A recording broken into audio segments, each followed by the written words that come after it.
Hey-o! All right, welcome everybody. Good morning.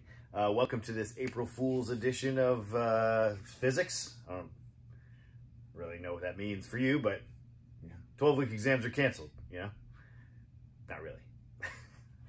All right, so today we're going to wrap up chapter 30. We're going to talk about magnetic energy and magnetic energy density. Now, what I've done is set up an RL circuit here. We have a battery connected to a resistor and an inductor. And if you recall from the lesson last time, we close the switch, current begins to flow. There's current through the resistor, and through the inductor, we get that self-induced EMF to oppose that change in flux. Last time, if you recall, we did a loop rule in order to calculate this circuit. We would, starting here, we go across the EMF. We go across the resistor, so minus the voltage across that resistor, IR. And then across the inductor, we get minus that self-induced inductance.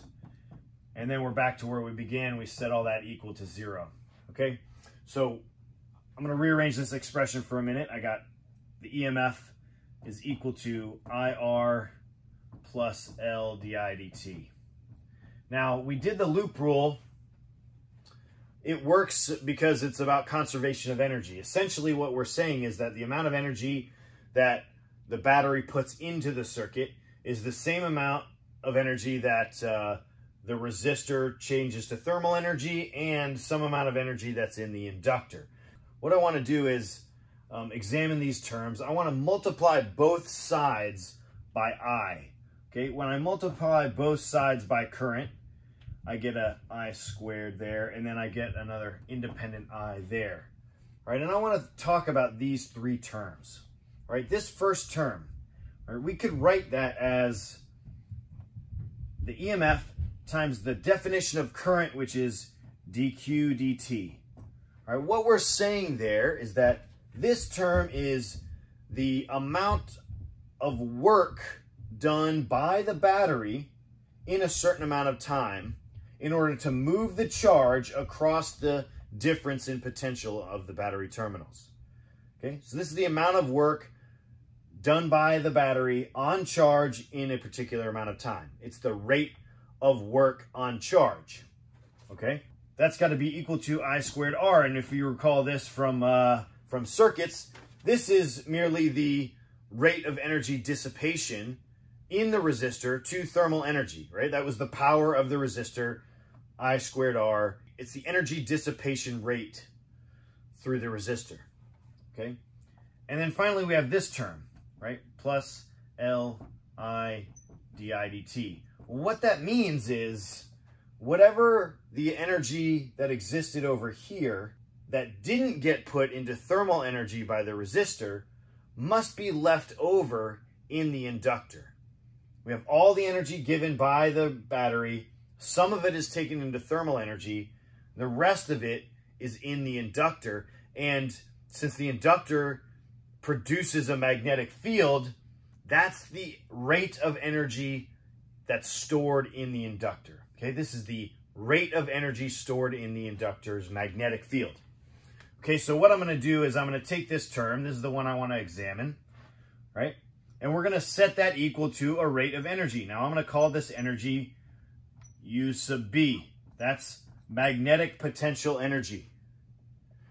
Okay, and I'm going to set it equal to this term, L I di dt. Okay, now the first thing we can do with this is I can get rid of the dt's, right? If I say in some amount of time, I can cancel that out. I don't need that, right? I get rid of that time portion of our differential. And I just end up with, instead of a rate of energy, I end up with just some portion of the energy and the inductance, the current, and some portion of the current. Now, to get the energy by itself, I just integrate across both sides. I integrate from some zero amount of energy up to some final amount of energy, and from some zero current up to some final current.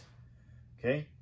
When I integrate here, I get just that we have a magnetic energy. And when I take the integral, okay, the L comes out, and I integrate the integral I di. Right, so the integral I di is just I squared over 2. So I have a 1/2, that's the over 2, my L, and an I squared.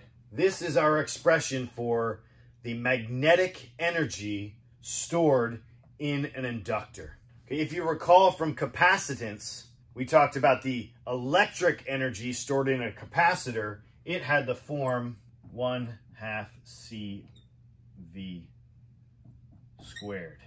The electrical energy in a capacitor, very similar in form to the magnetic energy in an inductor. Okay, the next topic I want to talk about is the energy density. Now, if you recall, energy density is given by our symbol little u with sort of a tail. This is the energy density in the magnetic field. The definition, the general definition of energy density is just the energy over the volume. And in this case, we're talking about the volume inside our inductor. That's going to be the cross-sectional area of the inductor times the length of the inductor, okay? In general terms, energy density is merely the energy over the volume. Okay, but we want to get a little bit more specific than this. We're going to start subbing in a few things. I know my magnetic energy is 1/2 Li squared. Okay, I'll sub that in. I also know that the inductance of an inductor, we recall from a previous lesson, the inductance of our inductor, it was the inductance per unit length, is equal to mu naught times the turns per unit length squared times the area. I'm going to go ahead and multiply the length up here too.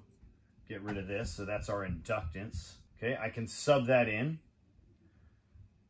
I've got a mu naught turns per unit length squared area, our length, and then an I squared, all of that over 2AL. What I see with my area and my length terms, area and length cancel out. Let me just write this out again. Now what I'm going to do is I want to multiply both top and bottom by mu naught. And you'll see why in a second. If I multiply top and bottom by mu naught, I get a mu naught squared, an n squared, and an I squared over 2 mu naught. And what I recognize this, remember the magnetic field of a solenoid. If you recall the magnetic field of a solenoid, the magnetic field of a solenoid was mu naught I times n, the turns per unit length. So what we have here is all of those, but squared. So I end up writing my magnetic energy density as V squared over 2 mu naught.